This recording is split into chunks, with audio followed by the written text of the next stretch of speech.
Bible ధ్యానంలో ఇప్పుడు యెషయా గ్రంథము 35వ అధ్యాయము చదువుకుందాము. అరణ్యమును ఎండిన భూమియు సంతోషించును, అడవి ఉల్లసించి కస్తూరి పుష్పము వలె పూయును.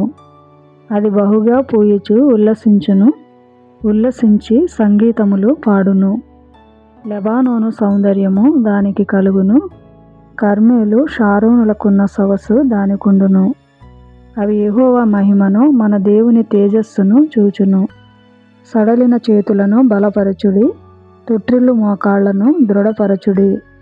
తత్తరిల్లు హృదయులతో ఇట్లనుడి, భయపడక ధైర్యముగా ఉండుడి. ప్రతిదండన చేయుటకై మీ దేవుడు వచ్చుచున్నాడు. ప్రతిదండనను దేవుడు చేయదగిన ప్రతికారమును ఆయన చేయును. ఆయన వచ్చి తానే మిమ్మును రక్షించును.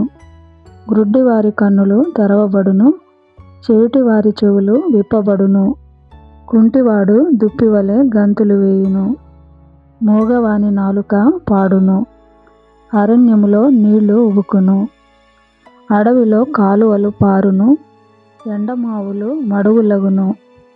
ఎండిన భూమిలో నీటి బుగ్గలు పుట్టును. నక్కలు పండుకొనిన వాటి ఉనికి పట్టులో జమ్మును తుంగగడ్డియు మేతయు పుట్టును. అక్కడ దారిగానున్న రాజమార్గము ఏర్పడును, అది పరిశుద్ధ మార్గమనబడును.